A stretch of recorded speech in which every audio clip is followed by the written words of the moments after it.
Assalamualaikum warahmatullahi wabarakatuh. Selamat pagi dan salam sejahtera untuk kita semua. Perkenalkan, saya Rizky Febrianti Supriyadi, dosen tetap program studi D3 Kebidanan jurusan Kebidanan Poltekkes Kemenkes Mamuju. Pada kesempatan hari ini, saya akan memaparkan pernyataan diri dosen pada unjuk kerja Tridharma Perguruan Tinggi atau PDD UKT-PT dalam bidang pengajaran.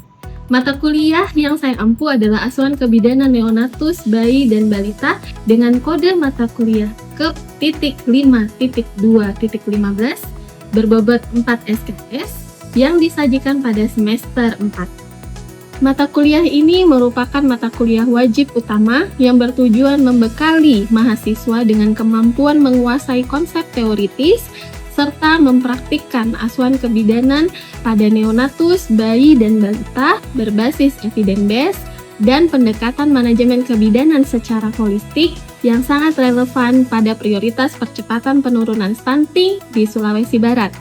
Capaian pembelajaran atau CPL yang dibebankan pada mata kuliah ini mencakup penguasaan konsep teori kebidanan serta keterampilan khusus dalam penanganan neonatus, bayi, dan balita. Mata kuliah ini mendukung 2 CPL. CPL 1 mampu menguasai konsep ilmu dasar dan ilmu terapan kebidanan untuk melakukan asuhan kebidanan secara profesional dengan menggunakan pendekatan manajemen kebidanan. CPL 2 mampu melakukan asuhan kebidanan fisiologis dan deteksi dini pada kehamilan, persalinan, nifas, bayi baru lahir, neonatus, bayi balita, pelayanan kontrasepsi, serta melakukan pelayanan awal pada kasus kegawat daruratan maternal neonatal dan basic life support sesuai dengan kompetensi bidan vokasi, standar mutu yang berlaku, dan kode etik profesi, serta mampu melakukan komunikasi interprofesional. Mata kuliah ini membahas tentang kebutuhan dasar neonatus, bayi, dan balita, dan prinsip termoregulasi, prosedur keterampilan dasar kebidanan pada asuhan neonatus, bayi, dan balita berdasarkan evidence based, pemantauan tumbuh kembang neonatus, bayi, dan balita, deteksi dini komplikasi dan penanganan awal kegawat daruratan pada neonatus, bayi, dan balita berdasarkan evidence based, dan pendokumentasian asuhan kebidanan pada neonatus, bayi, dan balita dengan pendekatan manajemen asuhan kebidanan. Adapun capaian pembelajaran mata kuliah atau CPMK pada mata kuliah ini ada 2. CPMK yang pertama, mahasiswa mampu menguasai konsep teoritis kebutuhan dasar neonatus, bayi, dan balita, prinsip termoregulasi, dan konsep dasar asuhan kebidanan neonatus, bayi, dan balita berdasarkan evidence based. CPMK kedua, mahasiswa mampu melakukan prosedur keterampilan dasar pada asuhan kebidanan neonatus, bayi, dan balita, mendeteksi penyakit atau penyulit atau komplikasi dan penanganan awal kegawat daruratan pada neonatus, bayi, dan balita, serta mendokumentasikan asuhan kebidanan neonatus, bayi, dan balita sesuai dengan pendekatan manajemen kebidanan. Untuk sub capaian pembelajaran mata kuliah untuk mata kuliah ini atau sub CPMK ada 10 sub CPMK yang dibebankan. Namun untuk pembelajaran yang akan saya tayangkan merupakan capaian pembelajaran mata kuliah 1 dengan fokus kita berada pada sub CPMK 1.1 yaitu mahasiswa mampu mengemukakan pemenuhan kebutuhan dasar neonatus, bayi, dan balita khususnya kebutuhan nutrisi secara tepat. Referensi yang saya gunakan dalam mata kuliah ini adalah berupa buku referensi karya ahli, artikel jurnal bereputasi yang memiliki nilai kebaharuan agar mahasiswa mampu mengikuti perkembangan ilmu, pengetahuan, dan teknologi masa kini. Untuk mencapai sub CPMK tersebut, saya merancang pembelajaran dengan strategi DIA atau Delivery, Interaction, dan Assessment. Secara delivery atau penyampaian materi, saya menggunakan metode ceramah, tanya jawab interaktif, dan small group discussion untuk pembelajaran teori, dan metode demonstrasi simulasi, dan roleplay untuk pembelajaran praktik. Didukung dengan media visual, modul ajar, serta video pembelajaran agar konsep yang kompleks dapat dipahami dengan mudah. Secara interaction atau bentuk interaksi, saya membangun iklim belajar dua arah melalui Small Group Discussion atau SGD dan analisis kasus vignette klinis. Mahasiswa didorong untuk berdiskusi, menyampaikan pendapat, dan merumuskan solusi atas masalah nutrisi yang sering terjadi di masyarakat. Secara asesmen atau dengan sistem penilaian, evaluasi dilakukan secara terukur dan transparan, mengukur aspek kognitif, afektif, dan psikomotorik. Penilaian mencakup asesmen formatif melalui partisipasi diskusi, tugas terstruktur berupa resume materi, ujian praktikum berbasis daftar tilik SOP. Proses pengajaran tatap muka di kelas yang akan ditampilkan meliputi 5 tahapan: pembukaan dan abstraksi, delivery utama, interaction melalui SGD kasus, asesmen, dan umpan balik, serta penutup. Selamat menyaksikan. Assalamualaikum warahmatullahi wabarakatuh. Waalaikumsalam warahmatullahi wabarakatuh. Alhamdulillah, ini pertama kali ketemu setelah liburan ya? Iya, Ibu. Sehat? Sehat. Kemarin liburan kemarin kemana? Ya, alhamdulillah ya, kita sudah masuk ke semester baru. Terus mata kuliahnya mata kuliah yang baru ya. Nah, saya harap karena semester baru juga semangatnya juga masih baru ya. Nah, untuk sebelum mulai saya absen dulu ya. Indar Aca ya, hadir dulu. Widiawati, hadir dulu. Retno Nur Fatimah, hadir dulu. Cindy Aksara, hadir dulu. Hurulaini, hadir dulu. Gita, hadir dulu. Putri Sia, hadir dulu. Salsa, hadir dulu. Ratu Nila, hadir dulu. Arianti, hadir dulu. Gulatika. Oke, alhamdulillah hadir semua ya. Oke. Nah, sebelumnya ini adalah mata kuliah baru ya yang belum pernah kalian pelajari sebelumnya, dan ini mata kuliah teori dan praktik ya. Sebelum kita masuk, saya perkenalan dulu tentang mata kuliahnya ya. Nah, jadi nama mata kuliahnya Asuhan Kebidanan Neonatus Bayi dan Balita. Setelah kalian mempelajari ini, diharapkan kalian bisa memberikan asuhan kebidanan kepada neonatus, bayi, dan balita ya, termasuk di dalamnya itu melakukan deteksi dini dan penanganan komplikasi. Ya, apa saja di dalamnya akan banyak sekali yang akan kalian pelajari ya, mulai dari konsep dasar sampai nanti kita adalah penulisan dokumentasi. Ya, gitu. Nah, sebelumnya waktu kalian ini kan sudah tingkat 2 ya, sudah semester 4. Sebelum mata kuliah asuhan kebidanan neonatus bayi dan balita ini ya, sudah pernah belajar namanya mata kuliah gizi? Sudah ya. Nah, berarti masih ingat ya, gizi itu apa? Ada yang ingat gizi itu apa? Zat yang gizi itu zat yang dibutuhkan oleh tubuh, zat yang dibutuhkan oleh tubuh untuk melakukan kegiatan ya, seperti itu nutrisi ya yang masuk ke dalam itu gizi. Gizi itu adalah nutrisi atau zat yang dibutuhkan oleh tubuh untuk melakukan kegiatan ya. Kemudian ada juga mata kuliah persalinan dan bayi baru lahir ya. Sebelumnya ya udah belajar cara melahirkan? Waktu bayinya baru lahir dinilai?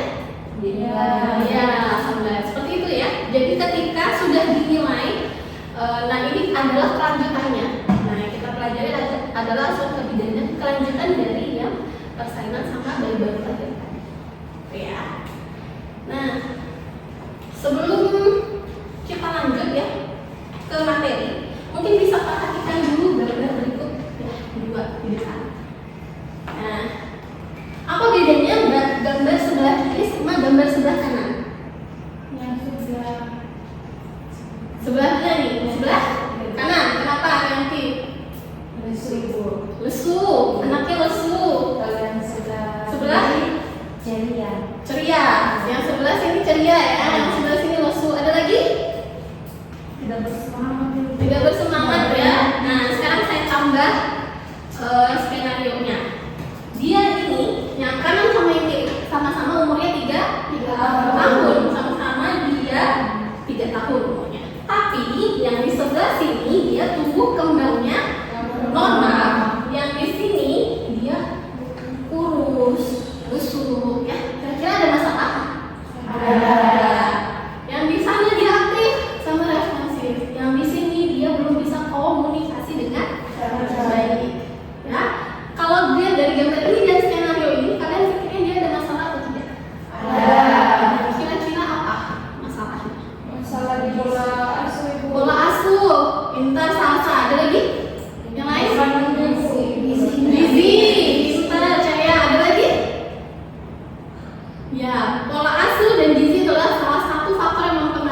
energinya, dia bisa gangguan tumbuh kembang. Ini penelitian saya yang pertama ya. Oke. Nah, izin ya sebelum mulai lagi juga ya, saya sampaikan nanti pada saat belajar kalian mampu menguasai konsep teoritis, kebutuhan dasar, neonatus, bayi dan balita, prinsip termoregulasi dan konsep dasar asal kebidanan neonatus, bayi dan balita berdasarkan evidence base. Nah, kemudian untuk CPNK-nya itu adalah mahasiswa mampu mengungkapkan pemenuhan kebutuhan dasar neonatus, bayi dan balita dan prinsip termoregulasi dengan benar. Untuk pemenuhan kebutuhan dasar neonatus, bayi dan balita ini salah satunya yang akan kita bahas hari ini, yaitu kebutuhan dasar nutrisi bayi balita serta dampaknya terhadap tumbuh kembang. Ya. Insya Allah waktu kita belajar itu adalah 100 menit ke depan ya. Nah, nanti kemudian untuk selanjutnya, pertemuan selanjutnya itu kita akan melakukan praktik ya, untuk melakukan penilaian terhadap tumbuh kembang anak. Oke, sebelum kita mulai ya, ini adalah materinya. Jadi kita akan membahas mengenai kebutuhan nutrisi neonatus bayi dan balita. Cuma 2 kebagiannya ya. Yang pertama, kebutuhan nutrisi bayi 0 sampai 6 bulan dan kemudian 6 bulan ke atas. Cuma 2 ini yang perlu diingat. Ya.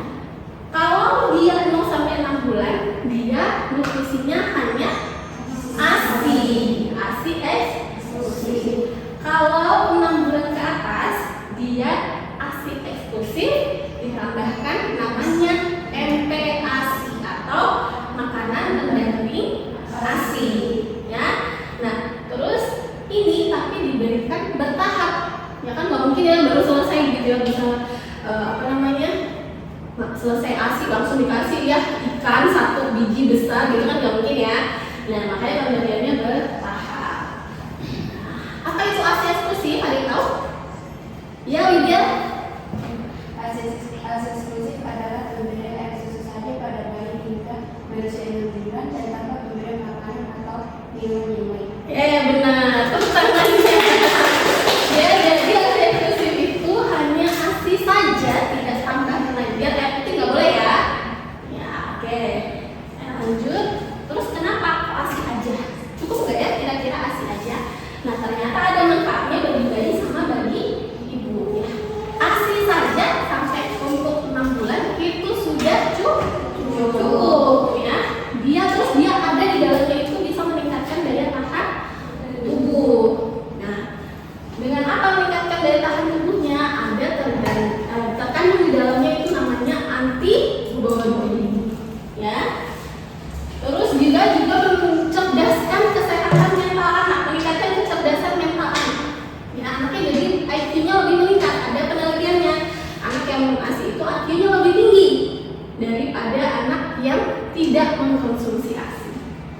Oke, sampai sini dulu untuk tadi beberapa yang sudah disampaikan. Ada yang mau ditanyakan tentang ASI eksklusif? Ini mau ditanyakan? Pernah lihat orang menyusui? Pernah. Atau ada punya adik kecil? Atau di sini ada yang nggak menyusui eksklusif dulu waktu bayi? Saya. Apakah yang Anda rasakan apakah berbeda? Tidak. Oke. Jadi tadi apa saja keuntungannya, manfaatnya sih? Untuk bayinya apa? Ya, terus kemudian apa lagi? ASI manfaatnya sih untuk bayinya? Kekebalan tubuh, apa lagi? Menambah kecerdasan, apa lagi? Bayinya lebih sehat. Bayinya lebih sehat, apa lagi? Yang tadi kalau dibandingkan sama susu formula lebih mudah dicerna. Oke, pintar ya. Kita bisa lanjut atau ada yang mau ditanyakan? Ada, lanjut dulu ya. Oke. Ini ada tabel ya, tabel. Nah, ini ASI nih, ini kelompok umurnya. Terus itu ada ASI-nya. Nah, ini ASI-nya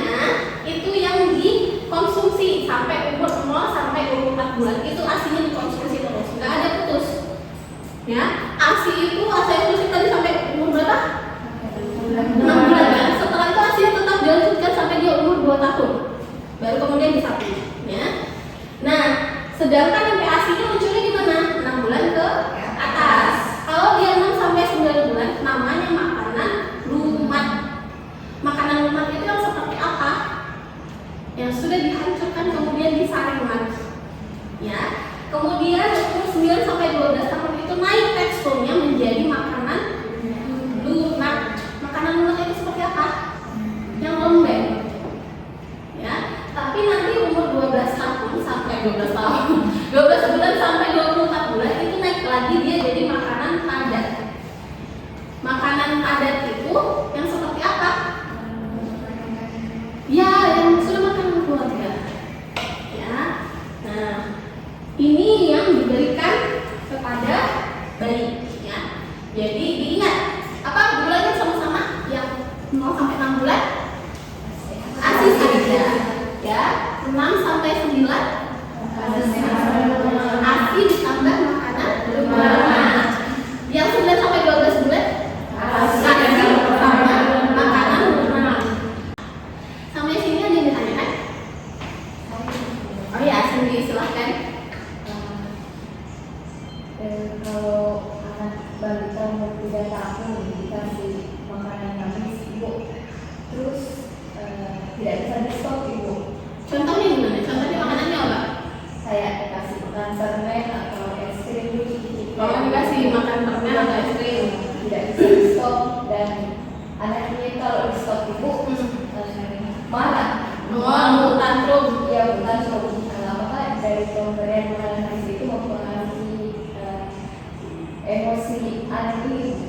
Kemungkinan iya ya, karena kan dia itu berlebihan. Jadi kan namanya gula itu akan diubah ya jadi bentuk energi seperti itu. Dan tadi kita lihat ya, sebenarnya itu dia masalahnya bukan cuma di kesehatan saja untuk kelebihan gula dan garam ini ya. Nantinya itu ada efek resiko lain yang muncul ya. Nah, itu kenapa anak-anak yang sudah terlanjur dikasih rasa itu kan sebenarnya gini ya, karena biasa dia makan makanan yang di rumah kayak kalian ya. Jadi tiba-tiba makan makanan yang baru yang enak gitu kan ya, yang sebenarnya junk food. Pasti kalian juga kira, enak nih gitu kan. Bosan aku makan itu, makan kangkung lah, makan apa sayur labu, bosan gitu kan ya. Nah, ketika dia menemukan yang baru, yang rasanya itu lebih tajam, tentu dia akan lebih suka makan itu. Ya kan? Daripada kamu kasih nasi goreng misalkan sama telur yang sudah ada sayur itu pasti dia nggak terlalu suka kan? Nah, dan lebih suka makan makanan ekstrim dan lain sebagainya karena rasanya itu sudah tajam. Nah, yang harus dilakukan oleh orang tua apa? Yang pertama itu mencegah untuk mengenalkan yang seperti itu. Makanya nanti ketika kalian di lapangan ini yang harus kalian kenalkan ke orang tua. Ya, kasih tahu orang tua bahwa anaknya itu tidak boleh dikenalkan untuk diberikan makanan-makanan yang berlebihan mengandung gula dan garam. Nah, sekarang kan apalagi kita sudah melek ya, mau beli minuman gitu kita lihat beli gulanya sekian gitu kan ya.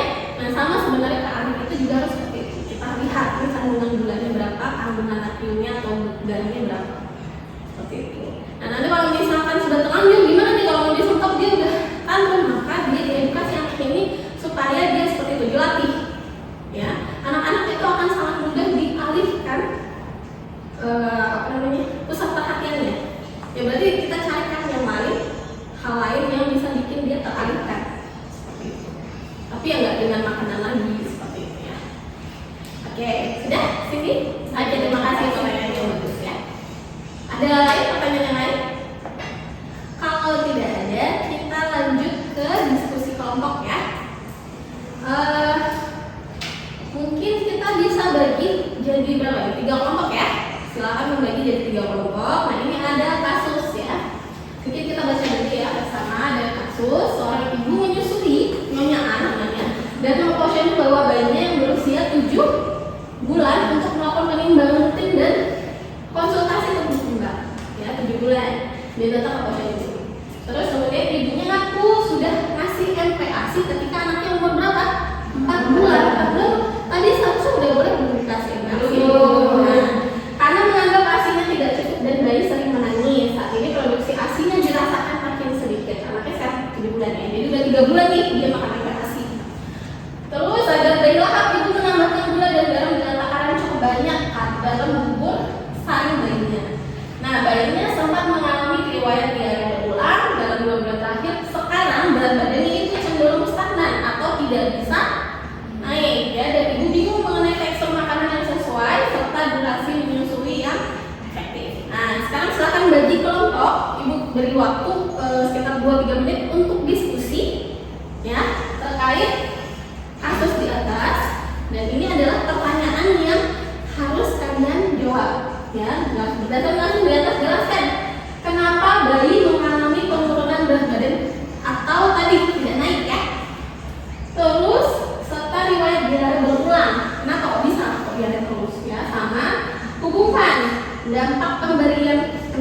ini ya, sama pengaruhnya terhadap produksi ASI. Tadi kita udah belajar kan sebenarnya ya. Nah, silakan kalian diskusi.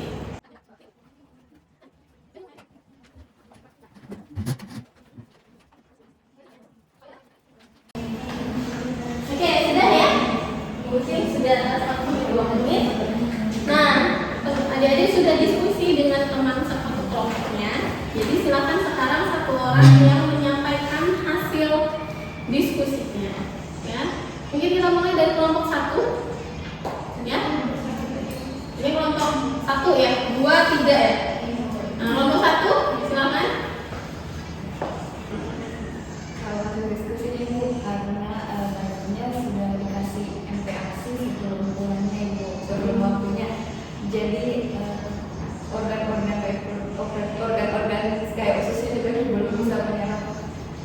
Ya, saluran pencernaan Belum bisa menyerap dengan baik. Jadi nggak bisa makanya dia diare gitu ya.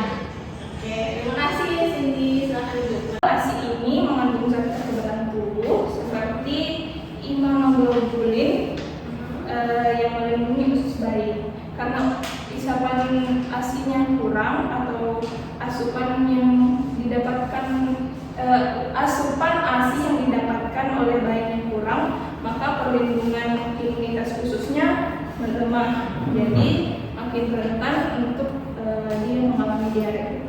Oke, terima kasih kelompok 3. Ya, alhamdulillah ya, kelompok 1, kelompok 2, kelompok 3 sudah menyampaikan semua hasil diskusinya. Nah, sekarang kita bahas ya. Oke, tadi pertanyaannya, kenapa kok bayinya turun berat badannya? Ada hubungannya sama diare? Ada. Kira-kira kalau kalian diare terus-terusan, ya, turun nggak berat badan? Turun naik, ya kan? Nah, kemungkinan turun terus berat badannya atau tidak naik itu karena diare yang berulang. Ini kan kata ibunya ya, tadi itu kalau diarenya dia berulang ya. Terus apa lagi selain itu yang bisa bikin diare? Apa tadi? Karena dia sudah minum makan MPASI, 4 bulan dikasih makanan MPASI. Padahal tadi katanya nomor 1 itu belum bisa ya, bersama ya. Oke, itu ya. Tepuk tangan dulu untuk kita semua. Alhamdulillah pembelajaran hari ini itu sudah selesai ya. Tapi sebelum selesai saya mau evaluasi dulu untuk apa yang kita pelajari hari ini ya. Yang pertama tadi ya, kebutuhan nutrisi untuk neonatus bayi dan balita itu cuma dibagi 2 tadi saya sampaikan ya. Usia di bawah 6 bulan dan usia di atas 6 bulan. Apa aja tuh? Di bawah 6 bulan sama MPASI ditambah dan ASI. Ya, MPASI dan ASI untuk di atas 6 bulan. Oke, apa manfaatnya ASI tadi? Menjaga kekebalan tubuh. Terus meningkatkan kesehatan. Apa lagi? Kecerdasan. Terus apa lagi? Mudah dicerna. Terus apa lagi? Kalau untuk ibunya manfaatnya KB alami, pintar. Apa lagi? Mencegah perdarahan, pintar ya. Ibunya juga jadi lebih percaya diri. Itu yang tidak boleh sama sekali. Dan dibatasi pemberiannya, tidak boleh lebih dari, kalau garam tadi tidak boleh dari 0,4 ya. Tapi terus kalau garam berapa? 1,5 sampai 1 cm. Oke, alhamdulillah ya, sudah semua evaluasinya sudah juga saya sampaikan ya. Kemudian untuk di rumah ya, nanti ada tugas yang harus dikerjakan yaitu berupa resum. Ya, resum tentang apa? Tentang yang disampaikan hari ini. Silahkan mencari buku referensi untuk digunakan ya. Kemudian kalian kerjakan tugasnya seperti sudah saya sampaikan di rubrik ya. Jadi silahkan diketik ya. Kemudian dikumpulkan melalui email ya, atau bisa melalui LMS. Ya. Kemudian ada juga analisis kasus yang hari ini ya. Silahkan, tadi kan diskusi kelompok ya. Nah, silakan dianalisis sendiri lagi, dibuatkan laporannya, itu juga dikirimkan, dimasukkan melalui link tugas ya, bisa LMS tadi atau melalui email ya.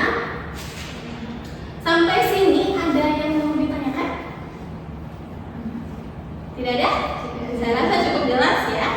Oke, berikut adalah buku referensi yang bisa kalian gunakan ya. Ada buku KIA, tahu ya buku KIA ya? Di dalamnya itu ada banyak ya tentang nutrisi bayi balita, silakan dibaca.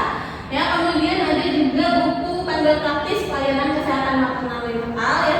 Terus bisa juga buku Farley ya. Dan kemudian bisa juga jurnal-jurnal yang terbaru yang kalian dapat ya. Dan terbaru itu artinya dia kurang dari 5 tahun terakhir ya.